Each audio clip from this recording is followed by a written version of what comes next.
Okay, so we're now recording. My name's Oscar Clark, and I think some of you know that already. I'm a consultant. I've been working in the games industry for over 20 years.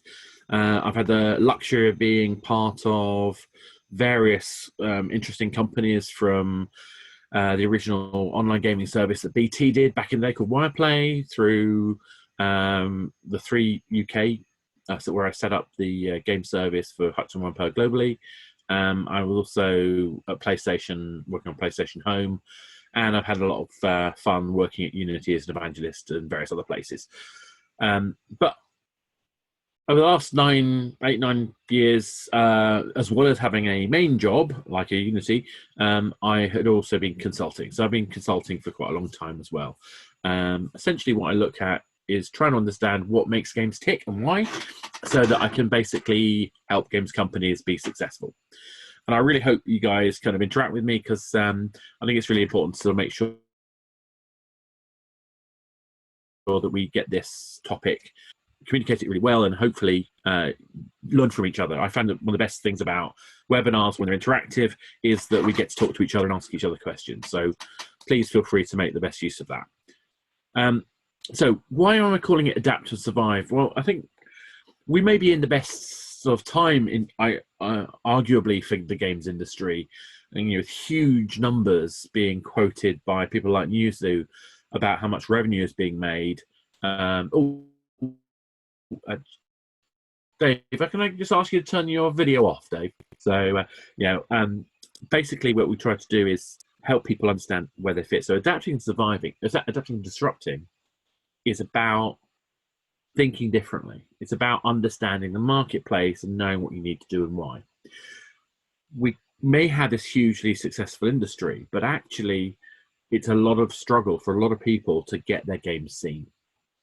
And this hopefully will give you an idea of how to structure your company, structure your approach as a game developer, and give you more chance to get your game out there and be successful. Lesson number one I learned is hope is not a strategy. It's probably a bit of a cliche nowadays to say that, but it is still surprising. The number of times I go to a big indie pitch and I look at a game and I get excited about it and I realize they haven't got anything in place to know how to make money out of that game. But it's not really just about the money. It's even if it's just a game that's joyful, how do we find an audience for it? And often I find games which are great for the designer, the person who made it, but is there any audience for it? I think one of the things we need to do is to stop and think about why we're making games. And it's not just about making something we love. It has to be something we love or why do it, but it has to be more than that as well in order to survive. In this marketplace, which is so complicated and so difficult, if we just make a game, we are asking for trouble. We have to put ourselves into a mindset where we can actually be successful, if only because we want to be able to make the next game. And what that means is we have to know whether we want to disrupt or whether we want to adapt. We can't just make a game. It may not seem like much of a choice. And, what is the difference? Well, for me, adapting is as much about how we as a team change the way we work. Because we understand the marketplace, the channels to get the game to an audience, and even the audience themselves, we have to be able to make sure that what we're making works for that. But more than that, we also want to go further. And if we can identify opportunities where things can actually be challenged and go beyond the possibilities, then I think we have a real opportunity to do something really exciting and maybe even change what people expect. And that's what disruption should be about. It's not just the case I do something weird and change it and crazy. You have to understand what is in place in order to do something different. You have to understand what the changes you make are going to do. It doesn't have to necessarily be even in gameplay. It could be in the route to market, it could be the way you charge for games, it could be the way you promote games. It's about understanding where there is an opportunity to change people's perceptions. For me, it all starts with a vision. And the vision, basically, it's a bit like Neverland. It's not a place, it's a direction. So it's like, Neverland, Jane Barry talks about Neverland being second star to the left and straight home till morning. That's what we're talking about for a vision. It's like, where are we going? Why are we going in that direction? So a vision can be grand. It can be, we're going to redefine the way narrative games are played. I mean, that sounds grand. But when you think about what it means, what it does for a game studio, when they're making a game, they look at what they're trying to make. Is it redefining narrative? Is this particular approach that we're taking genuinely going to deliver on our vision, going to take us to the right direction? If that is the case, then great. But if it's not, it becomes a very clean way to cull features, to cut things out. And I think if you can do that, that can be incredibly powerful. So thinking about what your vision is, what your direction is, matters, because you need to think about what your resources are, what you're capable of delivering, and you have to be able to act on it. So it's a bit like being a ship in the wind. You basically try to keep tacking your way closer and closer to the ideal destination. So that's kind of what we're trying to sort of pull off. So how do we start? Well, let's start with the player. Let's start thinking about, what do players want from a game? Do they want a game?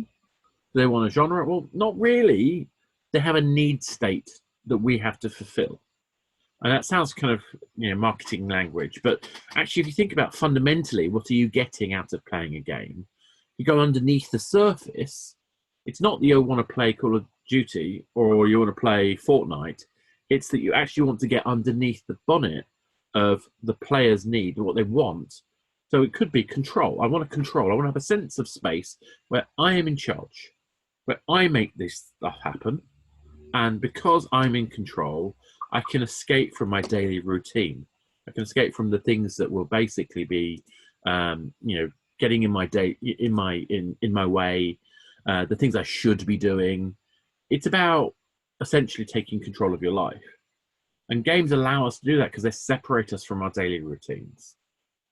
So understanding that matters. Competence. We all like a sense of competence. We want to feel like we're in charge. We want to feel like we're good at something. If I do something and I made it happen, if autonomously I made it happen, at a psychological level, I will feel good about myself. Completion is another similar thing. We've had that Kim Kardashian game does this really well. The sense of unfinished business. You want to finish that photo shoot, even though you've run out of energy to be able to click on the last button, which would get you a reward and increase your Twitter followers. Yes, it is that crazy game. I have played it quite a lot. That's probably far too much. But the reason I like it is because it's one of the best examples I've seen of that sense of that desire to finish. So completion can be really good. Optimization can be really good as well. There's that kind of therapy kind of feeling that you get when you're tinkering with a complex system and getting everything in balance. It can be really rewarding. And then there's the social capital, the zeitgeist moment, probably why games like Fortnite are so powerful. We want to be part of that water cooler moment, the meme, whatever it is, the sense that we are part of the conversation. So if you strip back what a game is, below the game is the psychological need of the player. What are we fulfilling? If we don't understand that, and we don't understand how we're going to fulfill that against our vision, how are we going to make a game that's going to sell? How are we going to make a game that people are going to love? And that's the important thing. The two things go hand in hand. Teams. We have to know how our team work, what our team strengths are, what the values are. We have to have a common understanding of that vision. We have to all sign up for it. We have to all want the same thing and be pulling in the same direction. And of course, that can get quite complicated. You also need those different skills. You need the hipster, the hacker, the hustler. Now, the reason why you need all three is obviously, making the right game, the right technical choices is one thing. Having the right vision, creative vision, and the artistic vision to ensure that the experience is really authentic and valuable is also critical to our success as a game studio.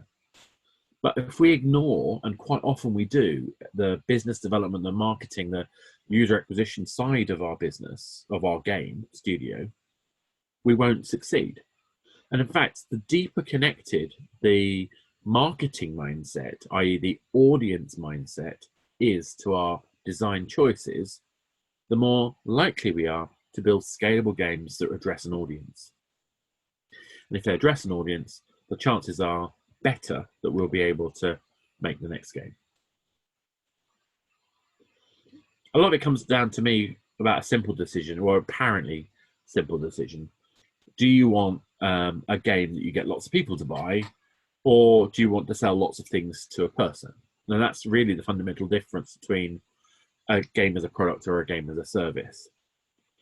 And what's interesting is it's very simple mathematics. If you find something that delights somebody, selling them the next thing that will delight them is easier and cheaper. And if you're going to do that, you have to have a relationship with that person. You have to sustain that relationship, and you have to invest in it. So I know a lot of people think about free-to-play as negative in the sense of, it's trying to get as much money as possible out of players. Well, done right, games as a service is actually giving more value over the longer term to players. And that's the kind of mindset which definitely seems to have a massive effect. I saw a stat that 80% of digital games in 2018 were free to play. That's enormous in terms of its revenue impact. Anyway, so this is not a talk about money. This is a talk about your game as a business and how do you think strategically. So understand what it is you're making and why. You don't have to make a service. Don't get me wrong.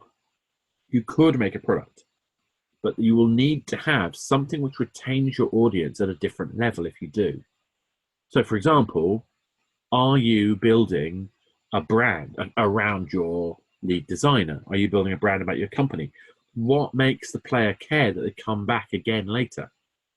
Now, it turns out that it's much easier if you build your brand around the game because people are engaging with the game and not you. Obviously, there's a couple of exceptions. People like Mike Bithell and Rami have made an amazing job of just being amazing people and very friendly and very open, and they've got huge audiences personally now. But I think that's going to be a hard thing to pull off in most studios. So if we can find a way to keep the player happy and to constantly want our content, we will basically have a much smoother path to a successful release of new content, which means that we can have a more sustainable business as a company and have more success.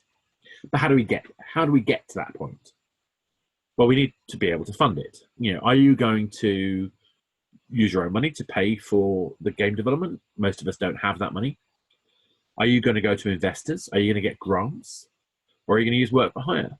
If you get work for hire, how are you going to offset the fact that that's going to drag a lot of your brain power to another project that's not your game?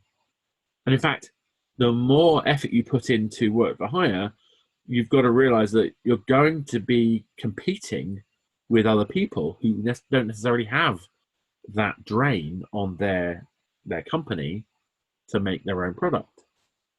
And what we find is, unless you're very careful, work for hire can become death by 1,000 cuts, because you're having to cut the price to meet the desire of the customer.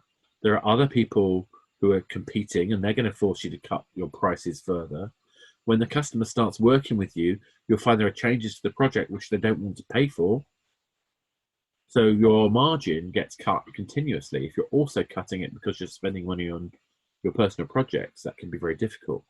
Now, it's also a very reliable way for people who can manage it well. So I'm not telling you not to do it, but I'm saying think about how you're going to fund it.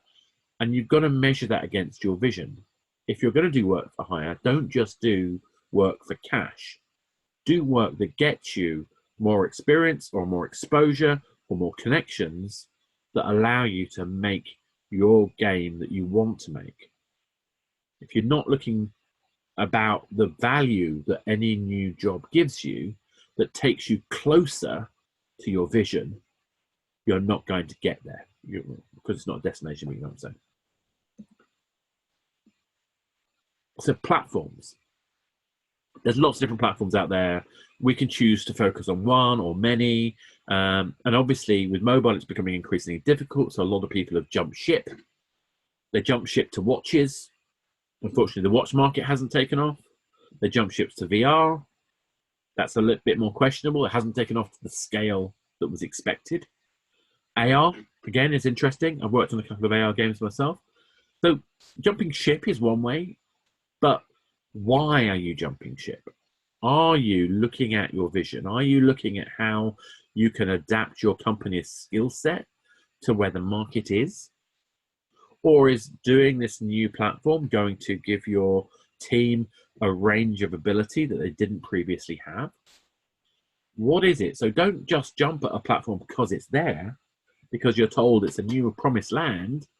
Fast mover advantage is not always true. So you got to work out why. And again, if you can make your experiences, the games you're making, absolutely appropriate for a new platform by taking advantage of the particular values and benefits of that platform, now we're talking. Now we've got an opportunity. So looking at platforms as an opportunity to bring something that is true to your game company vision, that can be incredibly powerful. But if you can't see it, if you're just doing it for the money, if you're just doing it to survive, well, you probably find you won't. I think the biggest profound change for me is the way we look at our audiences. I mean, traditionally, we'd look at the classic ABC1 demographic data, and we try to find out what niches appeal to what audiences. Did you have a hardcore game or a casual game? What does those terms even mean nowadays? But increasingly, audience is becoming to mean something else. Audience isn't just about what the people playing want. It's also the realization that our players themselves are becoming people with their own audience. So that's the rise of esports and Twitch and streaming and YouTubing and all these other pieces that are out there where people play games in front of people who watch people playing games. So we have to understand, what does the player want? What can make them look good? What does our game do? What does our delivery do to encourage the audience to help us find new players? Are we talking about mass market experiences? Are we talking about family-friendly experiences? Are we talking about niche experiences? Whatever it is, if we don't understand that audience and the channels they use and the medias that they like and their attention span and their psychological drivers, how can we adapt our company to satisfy them? Or how can we identify marketing opportunities or even just plain, changes that we could make that could potentially disrupt the way people consume games? That's fascinating, kind of thinking about it. How can we actually look at the audience as a route to change? Well, there is an example of this, by the way. My favorite one being, seriously, the Best Fiends guys. Now, if you think about it, before they started reaching out to YouTubers, it was very rare.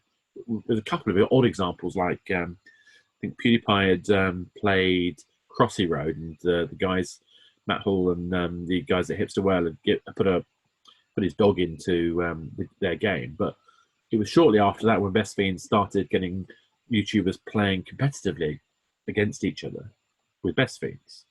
And they've really embraced that and that's become a core central part of the way they operate. I think that's genuinely disruptive.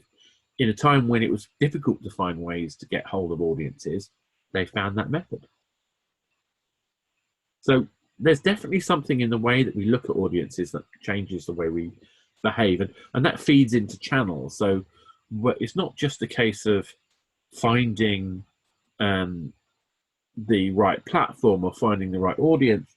It's also finding the routes through. Do we want to have in-game communication with people? Do we want to find the niche websites that go to? Is it a Reddit? Is it a use of other social media? Understand the pathways of people's everyday lives who happen to be your players is an opportunity for us, because we have to look where in that flow is the best opportunity for us to find people without having to fork out lots and lots of cash. You know, understanding the routes to market, the channels to audiences, is key to our success or not. So it's not just about finding an ad and putting it in a game. It's about actually understanding your players and finding the way that you can communicate to them directly. That was seriously, Dave. It was the Best Fiends. They did an amazing job a few years ago, and that was my first real awareness of using influencers. Now we've got a situation where we've got influencer agencies who are helping with that process. But in some ways, it's a bit like working with an ad agency because that's become almost commoditized in some ways. So we've talked about the audience, we talked about things, but let's talk about our players. And again, these are all, what I'm trying to pull together is a series of things which allow you to think about ways to adjust your thinking, opportunities for us to adapt our style of development, or maybe find opportunities to disrupt. So player lifecycle is one I talk about an awful lot. It's a key part of the difference between a product and a game as a service, but I think it actually applies regardless, and I think it's worth thinking about because of that. This came out of my work back in the day when I was an operator guy at 3. I looked at all the people who were buying games on our platform, and I looked at them in terms of their frequency of activity after they first installed a game. And this curve, the orange curve, is exactly what I saw. It happens to match the Gartner hype curve, which is a famous curve that is used to understand how people adapt technology. And if you've been watching the VR and AR world, you'll recognize this curve, because before, the expectations and anticipation of VR and AR was enormous. And then as soon as the devices came out, it crashed. This pit of disillusionment, they call it in the Gartner hype curve, is the lowest point, and a lot of people drop out. But for technology, often what happens is you get to that point, that low point, but then things start coming back up again as people start to understand the technology practically, not just the aspirations of the technology. And then they start seeing the value of it. It never comes back up to the height of the top anticipation, but what you find is it steadily comes up to the point where it becomes a normal everyday thing that we understand. Now, in games, it's very similar, but I found it applied to individual people. I see a game, I get excited about it, I'm going to install it. Well, my anticipation, my excitement has to be quite high. But once I've got it, it crashes. Why? Because I don't know how to play the game, and I don't know how it fits into my life. So I start with discovering the game, and if and only if I got enough excitement to get me over the barriers to install it, whether that's a paywall or whether that's enough space on my phone, or it might be, can I be bothered with another game? What's the opportunity cost? Should I be going down the cinema with my mate? There are lots of reasons why I don't install something. But if I've got enough excitement, I will. And then I hit that learning curve and I'm learning about the game. And this is where we as a development community have to be really smart. And this is again what I'm talking about with it when it comes to adapting or disrupting. What can you do that's different, that helps? Knowing this is a behavior that's going to happen in almost every game, what can you do to minimize the impact, to increase the chances of that player staying with your game? How can you communicate how this game fits to their daily routine? Now, that's going to be different for a PC game versus a console game versus a mobile game versus a VR game. With a VR game, you've got to include in your thinking why they'd put on the goggles, why they'd sit in their room, how they'd do the setup, whether there's any other people in that space. That's part of the process. With a mobile game, it's they've got their phone in their pocket, they whip it out, they do something for 5 minutes and put it away. That's a very different mode of use. So understanding the mode of use is key to understanding the learning stage and how to create routines, these calls to action that make us want to do it again. And only if we manage that will we get to the next stage, which is engagement. So engaging the audience, having got them to understand the game's place in their lives, allows us to build and build and build until we get to their sort of true engagement level. This is the point where games are interesting and valuable. So that transition point between these two, thinking about these transitions, can be itself, basically life or death for your game. But then we can think further, because we can also identify the potential to super engage. That means that what do those players want? Well, if we look at the players as one vanilla thing and that's all they are, then they're just going to spend the money they're going to spend, or watch the ads they're going to watch, and that's it. But if we actually look at the audience and look at their desires and needs and separate them out, we can create moments that people care about and may be willing to spend more money on, or more time on, or maybe communicate more to more people about our game. So how you build that super engagement, and often it's through events, it's through promotions, it's through secret areas, Easter eggs. There's a whole bunch of areas where we can, even narrative, to be honest. It's how do you really lock down that kind of super engagement? And then you have to realize that people churn. So realizing you have to re-engage people also matters. When they churn, they leave, that's it. We've lost them. We want to keep people playing our game as long as possible, as long as they're happy. Now, what that means is it's our job to make them happy. We have to adjust our thinking to what they need. It's not our game anymore. It's their game. And we have to accommodate for that. So I'm going to take another sort of slice. So we talked about player. Let's look at pricing, monetization. Now, obviously, this is a sort of very simple model for how you charge for, pick your prices for goods. And if it's a paid game, if this applies just as much as it is for any item that you might resell inside the game, health potions or whatever. Are you going to have high quality, low price, high price? You work out, which of your strategies you're going to go for. Now, that's quite simple, but in adapting, in adjusting, we have to think more deeply. And obviously, it becomes more complicated with free-to-play. The opportunities to be smart and to be disruptive are much deeper because we're the retailer. We're not relying on a third party to sell our game. We're selling assets inside our game. So that's why I like free-to-play, as long as it's done well.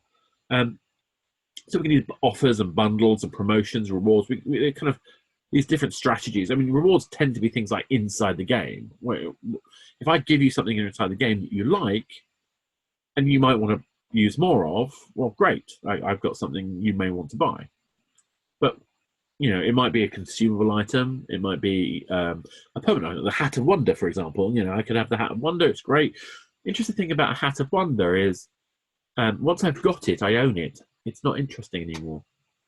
It's just part of my normal game. I aspire to getting it, but once I've got it, its value goes. Generators are kind of the opposite. A generator, in fact, to a certain extent, capacity as well. That capacity means how many consumables can I store?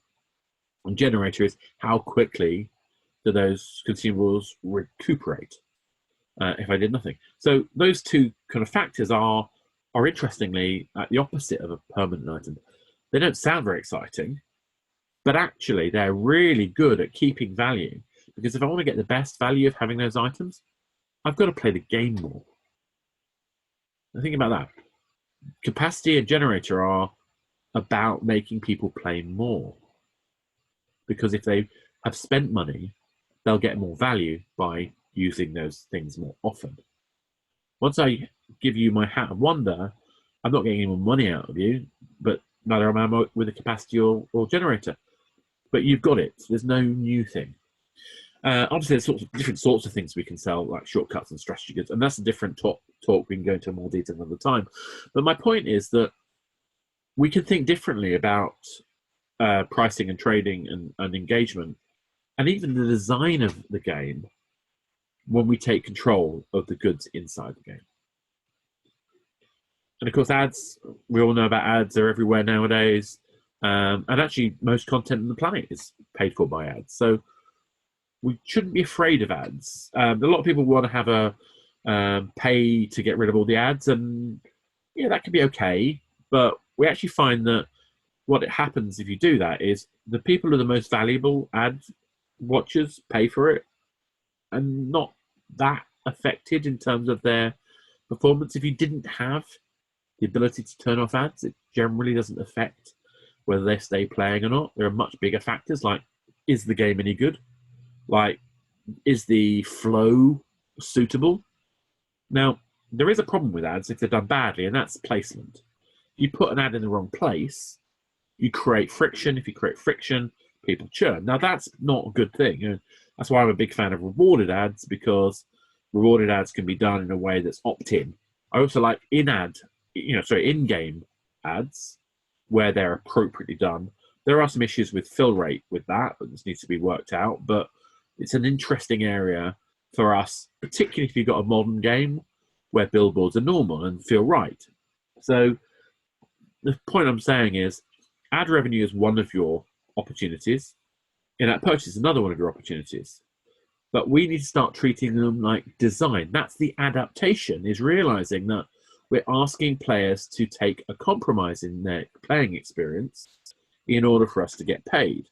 And we need to maximize that experience and turn it into something positive. So if I need a health potion and I can watch an ad for it, I'm happy.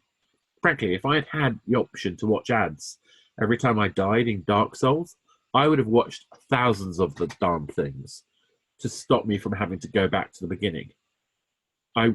Realizing the value of that is really important. It should be a positive experience for the player if we're smart about it. The reason I'm saying this is because this is about thinking about the player experience again. We're going back to the need states of the player. It's not about chucking things in because we feel like them. It's about deeply understanding what the players need and sticking to our vision. If putting in ads doesn't meet your vision, don't do it. If it breaks the player experience, don't do it. But don't ignore it either. Understand why it's something you should or shouldn't do and make that choice deliberately because of the benefit of the player experience overall. And that includes the ability for you to continue developing content for that game. If you can't afford to, the players that love your game won't be able to get the rest of the content they hoped for. So I also like breaking down a game in terms of its structure. For me, these are kind of 3 bits that kind of make sense. So if I isolate the mechanic, so that's the start condition, the action that you do, the challenge, the resolution, and the reward, that gives me a really clean thing I can test. I like things that I can test. Then they've got the context loop. So once we've tested the mechanic, and there might be more than one, but once we've tested that thing that we do plays well and is fun, we can focus on the context. So what's the sense of purpose, the sense of progression? How can I look back and see what I've done and why I should continue doing it? But also, what's the narrative? What's it unlocked? What story has it told me? What story has it allowed me to tell? But also, what's the expectation? So why does this play create an expectation of what's to come? So realizing that the purpose of the context loop is not just to tell a story, but is to keep the player guessing for the next thing to come, as much as it is to show them how well they've done. That's really key. So example for me can often be things like the tournament systems in something like Golf Clash, where I can get to know people in the same group, and I can see some of them getting promoted each 2 or 3 days. I can see some of them who are staying with me and I'm competing against. I've got a context in which I'm playing in order to rise up the ranks in my group. So then there's a metagame. And the metagame for me is the stuff that's not the game. It's basically things like the way the social collaboration works, competitive behavior, collaborative behavior. It's lifestyle fit. It's like I said earlier, the mode of use, like why a phone game works differently from a tablet game, works differently from a PC game. But then there's also the cultural fit, so the cultural experience. Where in the zeitgeist that you're in does this game fit? It sounds kind of over the top. My game is going to be a part of a social. Well, you can't make that happen. But I have to think about what would happen if your game was phenomenally successful. How would you take advantage of it? How would you create the context in which YouTubers and live streamers and various other people would be able to run with your game? So that's why I think it's important to sort of think about these things as separate sections. And then think about your game as a hypothesis. So, and the interesting thing about hypothesis is, again, this is where I went wrong with my Rocky Horror game, is, you've got to make sure you're testing to disprove that your game is fun. Normally we talk about finding the fun, but actually, as we've got access to more data, we should be making sure that we test whether it is fun and actually question it. It's too easy to just go with the flow of, yes, of course, I like this game, therefore other people will. I'm increasingly finding that it's important to get people to challenge that, to try to disprove that it's fun. And that way, if we do manage to succeed, it's because we've really thoroughly kicked the tires. Lots of different approaches to game design that can help with this. I'm trying to sort of give you some taste of how we can adapt or disrupt in the kind of design process. Simplification is one of the obvious ones.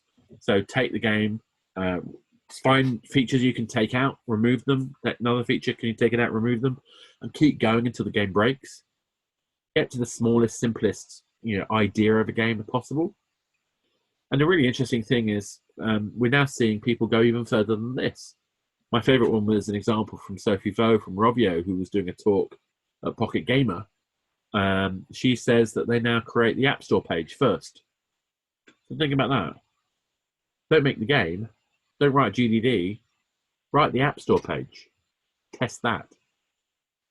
Because if you can communicate the idea of the game in just a couple of screen grabs and some text, and if that attracts people enough that they want to download it, you must be onto something. And then make the mechanic and test that. And then make the context loop and test that. Keeping things really simple is something I've failed to do for most of my career, but I really admire those people who manage it, and they're the ones who are successful. Repurposing. Now, I'm not talking about cloning. So cloning is, here's a game, I'm going to change the art a bit, but I'm basically making the same game. Now, that's kind of legitimate in some ways, in some circumstances, you could argue. But I think we all don't like cloning. I mean, if we're a professional game designer, the last thing you want to do is clone. There are circumstances where we may strongly borrow, but as the old quote goes, good designers copy, great designers steal. What we mean by stealing is when we make an idea our own. And for me, that means taking it and stripping it down and understanding it at a base level and adding something of myself to it.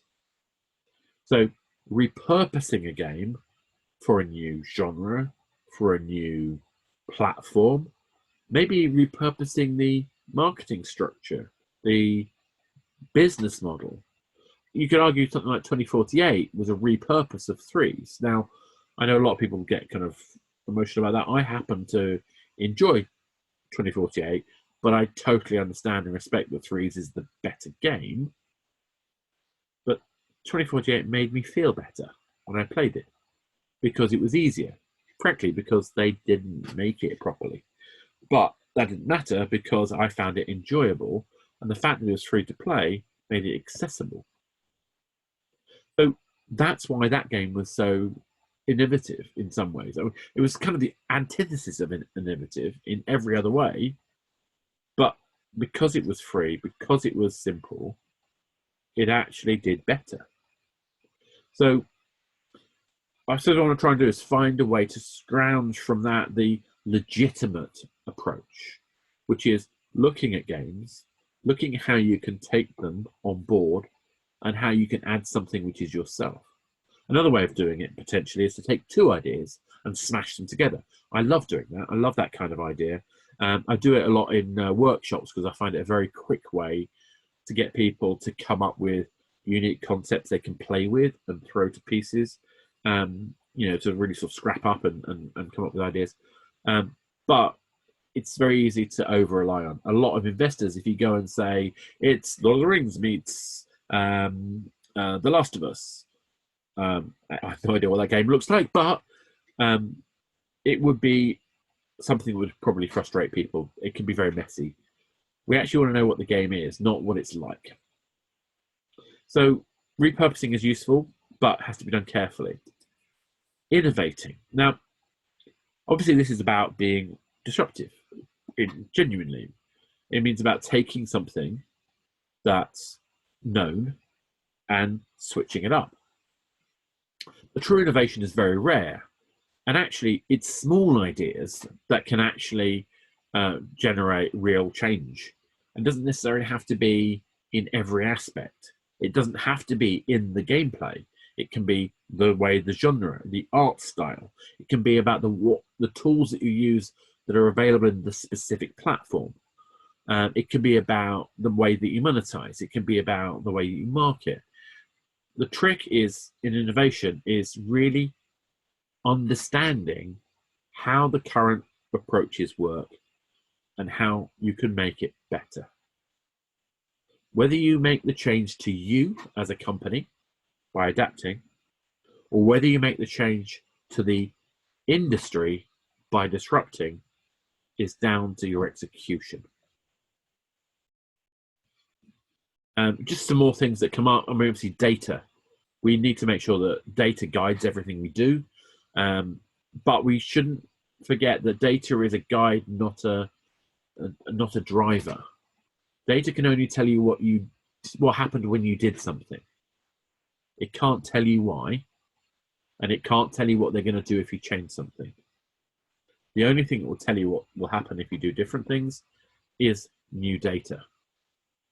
And the closer the audience is to you, the less quality that data will be.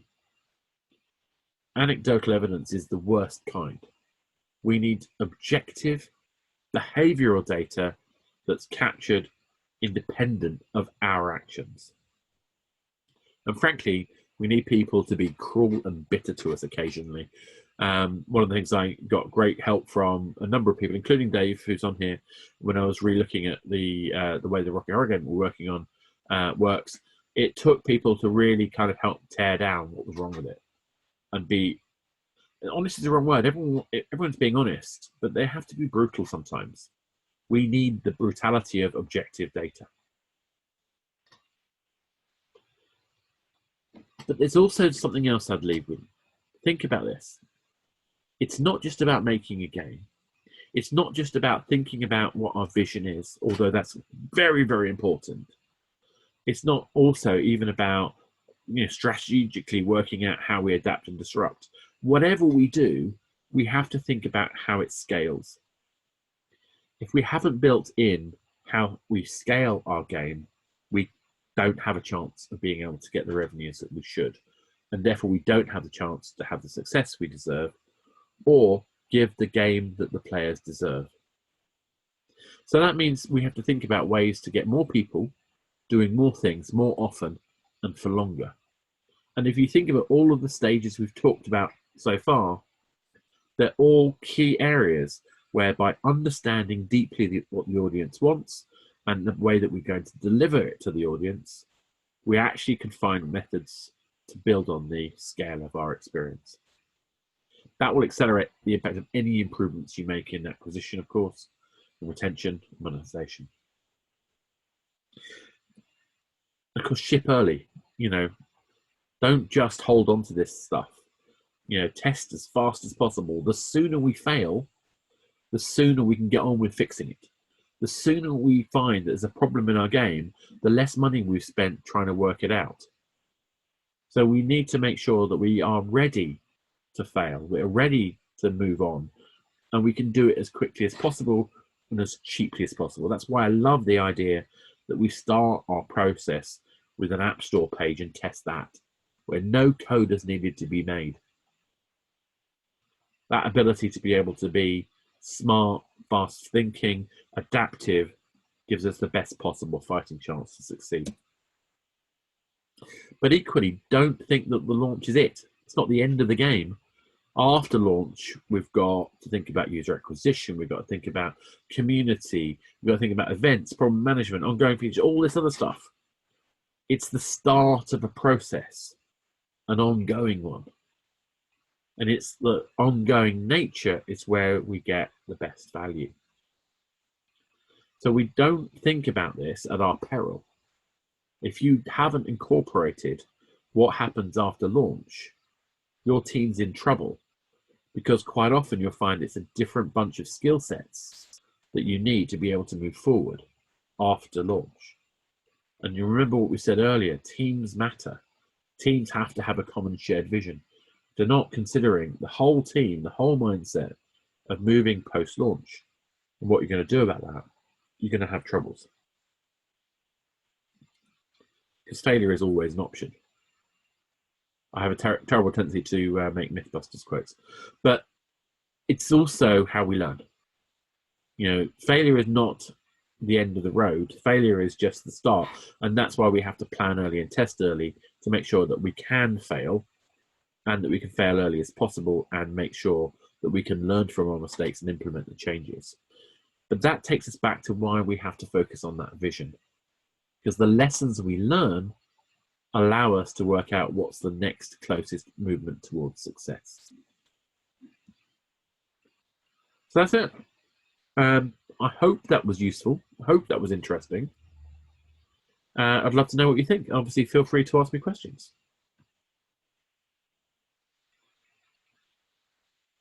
I've been yabbering on a long time, so have I left you stunned?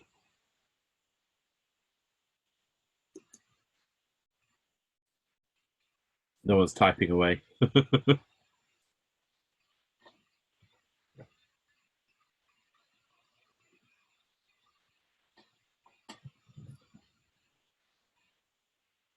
So, okay, if there is no questions. Oh, there we go. Great. So, great. Oh, thank you. Yes, there's quite a lot to digest. That's true. I mean, the key thing for me is I want to make sure that you guys get as much information as possible, and you'll get the slides, and we'll get a link for the recording as well. The aim is that we want to make sure you have all the information. There's also a on the Fundamentally Games website, we have a report. It's like a template, business strategy template, and it's about kind of helping you kind of think through all the steps, a bit like the business strategy one-pager. In fact, we've actually got a version of our own kind of adaptation of that kind of format. So it's like sort of thing you print out at A3 and you can fill in the boxes. And that's, Marky, that's exactly why we do that template, because I think what's important is if you go through the steps I've talked about, you go through this template, it'll help you really think deeply about what we want to do. And by thinking deeply, you can work out what are the most effective battles. And again, it's that vision thing. If you define your vision as a team, then the battles are always the ones that are going to be the ones that get you closest to where you want to be. So it may be you go through this, and if your vision is narrative games, to make the world-leading narrative games, where you look at the areas where you could adapt, and okay, this is where we can make the biggest impact that gets us closest to being that vision. So hopefully this is a mindset that doesn't build more work, instead creates a framework to think about focusing your work, if that makes sense. And Pete, no worries at all. I'm glad you found it useful, and obviously, yeah, please let me know how it goes with the recaps. I do tend to do very content-rich stuff. Yeah, exactly, Rocket. So it's all about giving you the ability to frame what your battle plan needs to be, but you effectively can use your vision to do that. If you define what it is your company and team are all about, and that's shared within that team, then basically being able to choose your battles matters. So again, you can't know how to choose your battles if you don't spend some time thinking about what are the other games in that genre, what are the audiences for that type of game, where do those audiences sit, outside of your game, what other things do they do when they're not playing games. You've got to think about kind of a whole piece. What's their life cycle like? As in, what's their behavior? We can do that through looking at the data for our game. Whole list goes on. So Dave's asking about more details on strategy for data acquisition and testing. It's difficult references. Maybe Dave, we should get on a call at some point. And I'll talk you through what I do. There are some great teams like Delta DNA. There are Game Analytics. There's a bunch of guys called Game of Wales. A friend of mine called Doran who runs that. There are teams out there that are doing interesting things with data capture. Some of that's public, some of that's not. For market analysis, I tend to use Apptopia for mobile games. At the moment, there's not really much in the Steam game side of things. I think Delta DNA has a number of Steam games, but I don't think it's cheap to get access to that data, unfortunately. I think there's talk about Steam Spy coming back, but I don't know. There's a whole bunch of problems at the moment with the way the Steam are operating, I understand. Or at least frustrations, not necessarily problems. It's probably not fair. Anyway, so hopefully that gives you kind of an idea of the kinds of areas that you could look at. In terms of capturing your own data, obviously, I can talk to you about that. There's probably another webinar in that topic. Mark is asking, what are the best options for pre-launch marketing? So what I would suggest is it's all about budget, but there's actually another template, which is a guide to indie guide to marketing. Within that, there's another one-pager in there, which basically gets you to break down a set of channels. So, for example, the game itself, because I believe that the game itself is a marketing strategy because of two ways. One is the visuals that you have can be used in app stores and in live streaming, and the other case is that the player engagement can lead to member meet member. So basically, players driving viral connections to your game. But that's only one aspect. Trade press can be useful, if only to help the app stores to know that you exist and pay attention to you, which helps with get features. They can also be marginally useful for awareness and brand building. So that makes it easier for you to get attention from maybe investors or from, investment teams. Essentially, your best strategy, though, is to understand your retention numbers as fast as possible, because that's going to drive your ability to access, say, for example, user acquisition loans. Another option is, as you say, YouTubers. So look for people who are doing similar things to what your game is about, but don't look for the guys with 1 million subscribers. Look for those with the tens of thousands of subscribers. Find 100 of them. You might find you've got more influence than you would have had if you had one slot with a 1 million plus subscriber number YouTuber. So it's really finding the right people at the right level, and whether it's 10,000 or 100,000 subscribers, I'll let you bet. But my understanding is that the cost is exponential the higher the numbers are. So again, it's about being careful. You typically, we're finding influencers are getting more professional, but often through agencies. And the trouble is, you can't do a deal with an agent because they want their 20%, therefore they want their cash.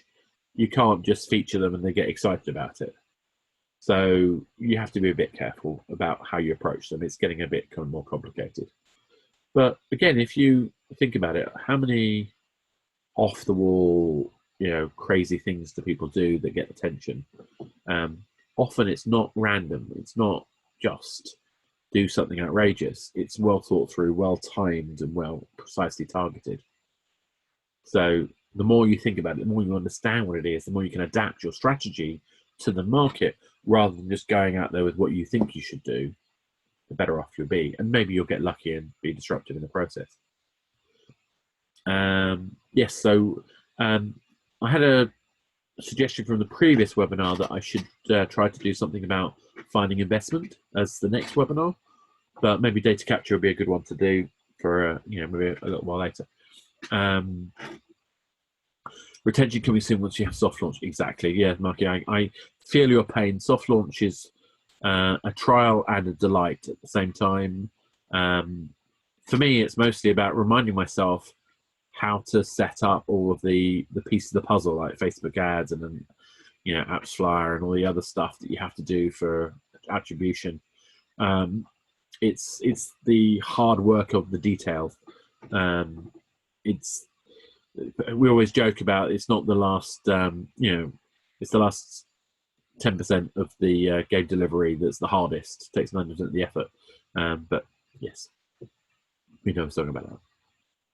Cool. Okay. Any more thoughts or questions?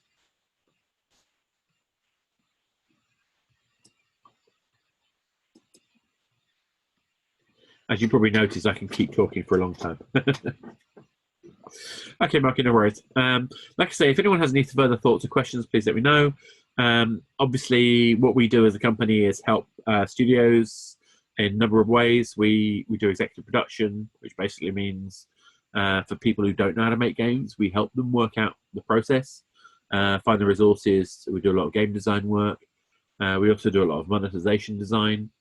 At the same time, we help with other companies. So, for example, investors, we help doing screening, designing the green light process or oversight process. So a lot of interesting kind of work. Cool. So on that note, Richard, I'm glad you found it relevant. And like I say, if you guys need any help, then you know where to find us.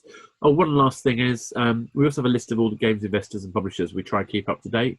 If you look at finances.fundamentally.games.com, you should find a list there of all those types. Cool. On that note, unless there's any more questions. Okay, bye, Dave. Thank you, Abdullah. Thank you, Richard. Cool.